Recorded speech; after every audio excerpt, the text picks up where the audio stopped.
the war between Universe 11 and Universe 7 continues as Frieza teams with Android 17 to battle against the leader of the Pride Troopers, Toppo, as they push Toppo to his breaking point in forcing him to reveal why he is a candidate to become the next god of destruction, all while Goku and Vegeta begin to feel the after effects of their battle with Jiren. But with Toppo's new power now having to manifest onto the surface, the question is, can Universe 7 survive? What is going on, Dragon Ball fans? Welcome to my Dragon Ball Super episode 125 review entitled With Imposing Presence, God of Destruction Toppo Descends, leading into next week's exciting episode of Dragon Ball Super episode 126, which is bound to be another blockbuster episode as finally we get to see Toppo's God of Destruction power in action against Vegeta, as now Vegeta is backed into a corner with no other way to go other than having to go through Jiren and Toppo at the exact same time, and with the rest of the fighters having to be immobile and or injured, the question is, can Vegeta get by himself? And again, if you guys like the Dragon Ball content that I provide on this channel, then make sure you guys punch that subscribe button with notifications enabled to be the first to receive all the latest in Dragon Ball content and be a part of the Dragon Ball squad. And also don't forget to follow me on these social media platforms, Twitter, Instagram, and Facebook, to stay connected with me at all times, hashtag Dragon Ball Squad, as Dragon Ball Super episode 125 is now officially in the history books, and seeing what happened in this episode, in which will transpire into Dragon Ball Super episode 126, is absolutely astonishing, and seeing what someone like Vegeta can now do against Toppo. Now in this episode, it was made painfully clear, even according by the gods, that Toppo had now reached the level of the Hakaishin. Now the reason for that is because everything that Toppo did in this episode proved to be not only effective but devastating for Team Universe 7, considering that although it is 2 versus 4, both Jiren and Toppo as of right now have not only displayed raw power but the effectiveness of their abilities in battle, as Toppo damn near destroyed the entire arena and pretty much changing the entire atmosphere of the Tournament of Power just by simply unleashing one blast towards Frieza, as Frieza was mocking him and challenging Toppo's power and basically underestimating him, just as many of the viewers were underestimating Toppo, just as many of the fighters were underestimating Toppo. I think Toppo in this episode proved how effective he is, especially being a candidate to be a god. Now before we dive any deeper into this episode, I will say the overall utilization of Toppo was finally executed very well, considering that we all wanted to see Frieza versus Toppo from the beginning of this tournament, because their ideals clash, their overall morality clashes, as Frieza is a villain and Toppo is supposed to be the representation of justice. And I loved how Toppo was utilized in this episode in having him go up against two very powerful characters, but also proving himself as to why he is the candidate to be a god of destruction, dating back to the Zen exhibition match when Toppo was originally supposed to show Goku how powerful he was before the Grand Priest actually put a stop to their fight. So seeing that transpire in this episode was very rewarding, because now I guess the question of Toppo having to be fodder is completely out the window now, considering that he was actually able to topple both 17 and Frieza in the midst of combat. And what I truly enjoyed was seeing Toppo not dab at all. I think that that was something that pretty much took away from his character, in the idea that people wanted to see what Toppo can really do, and I feel like his effectiveness alone was able to not only garner the attention of the gods, but also Jiren as well. Jiren actually stopped his fight with Goku and Vegeta momentarily just to feel the depths and magnitude of what Toppo was doing as he was transitioning and manifesting his power onto the surface. Now early on in the beginning, it was kind of like a stalemate for Toppo, because Toppo was trying to pretty much aim his focus in ringing out 17 first, because that was his primary target to begin with. And as Toppo was pushing back 17, we get to see how 17 literally had no other option but to push back, but as he's pushing back, Toppo's power proved to be a bit overwhelming for him, and then all of a sudden Frieza shows up and death beaming Toppo from behind repeatedly, to the point where even Toppo was overwhelmed, and Frieza even said to Toppo, "You're boring, you're no fun, it's time to get rid of you." So as Frieza and 17 sandwich Toppo in with their blasts, Toppo survives, but not before being mocked by Frieza in having his suit being torn and being called a trash fighter. And then all of a sudden, as Frieza is mocking Toppo, Toppo Toppo stands up in front of him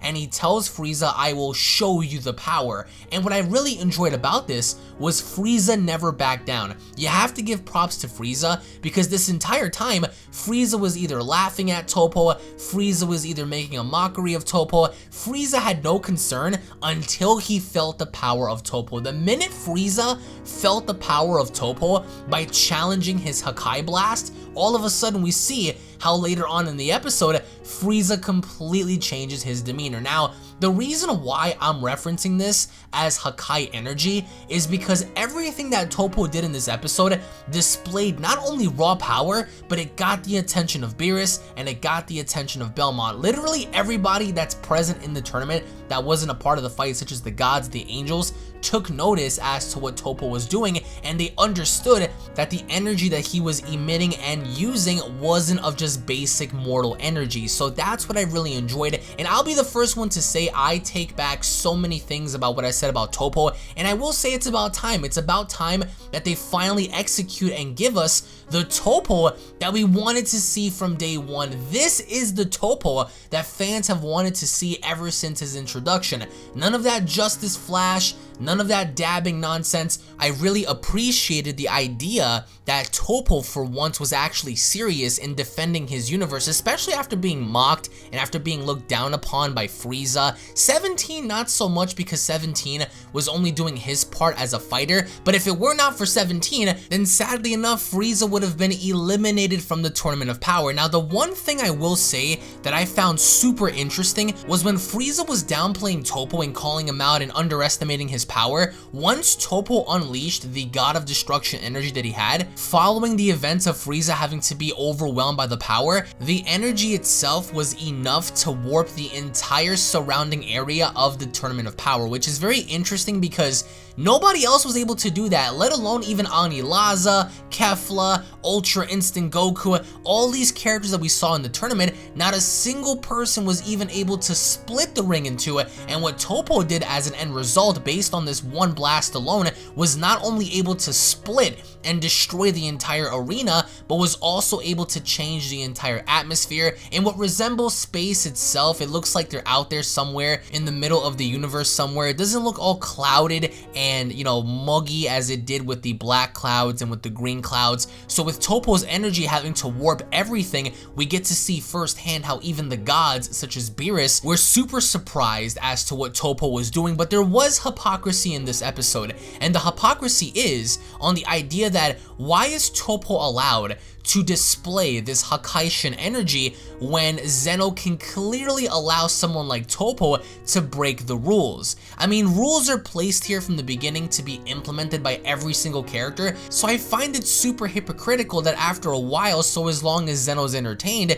we get to see more of these rules being broken, and now we get to see more or less how the characters are forced in bouncing around from pillar to post and rock to rock, because with Toppo having to literally destroy the entire ring, there's nothing left. And by the end of this, we can draw conclusions and say that perhaps maybe by the end of this tournament, there might be nothing left, considering that Toppo not only destroyed parts of the ring, but with UI, Goku, and Jiren at full power having to be kept back, Lord only knows as to how far they're going to go as they draw the end of the Tournament of Power and having UI Goku be featured. And right now, I think the only other person that can, you know, notably enough defeat Toppo with this kind of power is Ultra Instinct Goku. But the question is, how do we bring Goku back to that level in allowing him to obtain Ultra Instinct to begin with? But I will also say the visuals, the animation, the art for this episode were very, very good. I would have to say, if anything, better than last week's, so that's a plus. But the only downside is the fact that we finally get the big reveal that Toppo's supposed to be the candidate to be a Hakaishin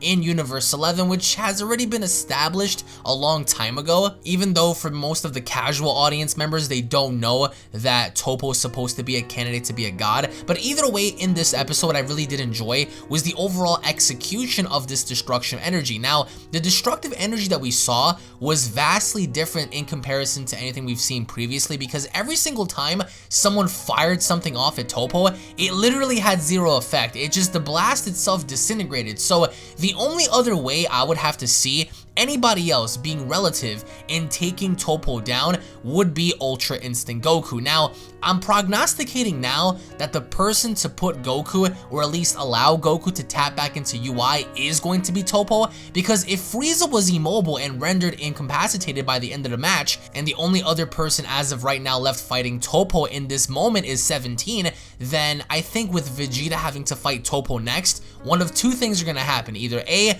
Vegeta rings out Toppo, or B, by some chance Toppo rings out Vegeta. But let's just say, hypothetically speaking, none of this actually happens and Vegeta still remains. I would definitely love to see Goku fight Toppo, just because we'll finally get to see what their original fight during the Zen Exhibition match was supposed to be like before being stopped by the Grand Priest. And I really do enjoy this because now, judging based on episode 125 and going into 126, it's actually very refreshing to see Toppo not talk about justice, because even as Frieza pointed out to Toppo in saying, "What are you gonna do now, Mr. Warrior of Justice?" Toppo even pointed out that justice is meaningless and now he has no other choice but unleashing the destructive energy. So I love the overall utilization, the overall atmosphere that was presented by Toppo, because originally, you guys can't deny, a lot of us were laughing at Toppo. Nobody truly cared about Toppo when he was first introduced. Why? Because he was built up to be a very fodder character. He never presented anything of substance in the episodes.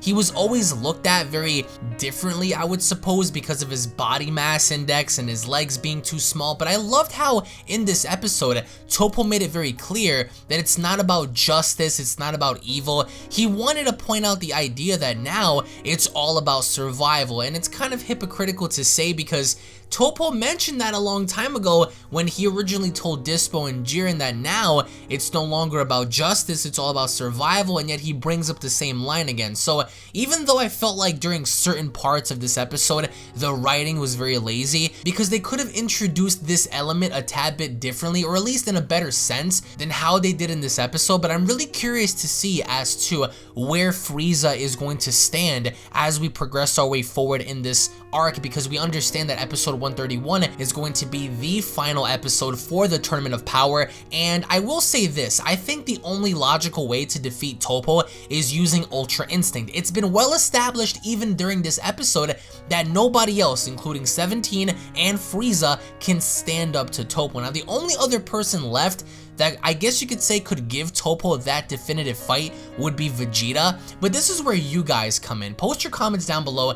Do you guys believe that there is a way for Vegeta to defeat Toppo, considering that Vegeta is the second strongest on the team? Other people may argue and saying no, Golden Frieza is the second person. I really doubt that. It's Goku, then followed by Vegeta. So do you guys believe that Vegeta could have a chance in fighting someone that has this Hakai energy? And especially now, since Toppo has been using all of this Hakai energy against his opponents, can Vegeta survive? I mean, unlike Frieza, who underestimated Toppo and using that to his advantage, I think that Frieza is going to be momentarily immobile for the most part until we start diving on down more into episode 128, 129. But for Vegeta, this is going to be a big moment, because Vegeta isn't only going to be fighting, you know, Toppo, he's also going to be fighting Jiren at the exact same time as well. So this episode, I think, was way better than episode 124. I think that this episode definitely presented a different element to Toppo, which you gradually needed, because this whole time Toppo never had any sort of like evolutionary stance. We saw Dispo pretty much evolve as he was able to increase his speed rapidly. We saw Jiren momentarily keep up with Ultra Instinct, and now we finally get to see an evolutionary process for Toppo's character, which I do feel like was dangerously lacking this entire time. So I would like to know down below as to where you guys stand on the entire situation, and what are your overall expectations going forward as we move into Dragon Ball Super episode 126 and forward, because now I think that, again, the only other way for them to finish this off is to have UI Goku be introduced, and then once you have UI Goku be introduced, I think the only logical thing to do is throw out Android 17 and keep Frieza and Vegeta in the ring, because then you would have Goku, Vegeta, and Frieza versus Jiren, and only at that given point right there could we ever see Jiren at max power and what he can truly do. So in the end, guys, Let me know your overall thoughts on Toppo. Do you guys believe that it was a bit hypocritical for Zeno to just overlook everything and not really give a damn in the rules being broken, flying having to be utilized? Legit, like, there were so many moments in this tournament, in this episode, where the rules were bent and not a damn thing happened as a means of a result for anything to be implemented the correct way. Because Zeno this entire time, even though this is his tournament, he was enjoying everything. I mean, I just feel like the rules ought to be a bit more solidified just to keep everything a bit more balanced. But in the end, when it's all said and done, I would like to know what you guys have to say down in the comment section below. What did you guys think about this episode? In your opinions, do you believe it was better than last week's episode? What are your overall thoughts on Vegeta's new power? What are your overall thoughts on seeing Kaioken Goku getting another shot and fighting Jiren? Post your comments down below, guys. Thank you all so much for watching. If you guys are new to this channel, consider punching that subscribe button, guys, with notifications enabled. Also, I have just opened up a brand new Snapchat. Now, what I'm going to do via Snapchat in the next couple of weeks is I'm going to get your live reactions, and I'm going to be posting that during each breakdown or, you know, every Q&A, just to see what the community had to say. So if you guys are curious about my Snapchat, it's called UnrealUniverse. Make sure you guys follow me at Snapchat and, of course, on Twitter for updates and information about Super and various other things. I do want to say, guys, thank you all so much for watching. As good of an episode this was, I truly did enjoy the overall tension that there was between Toppo and Frieza and Android 17, and you already know, as the episodes begin to dwindle on down, the tournament's over. Dragon Ball Super's coming to an end, and I really don't like the pacing because it just feels like it's just being rushed now. I want to know what you guys have to say down below. Tune back in for more. Tune back for the predictions video, as we are going to go in depth with next week's episode and seeing what that more or less is going to be about. So thank you all so much for watching, and I'll catch you all down in the comment section below. Cue my outro, bitch.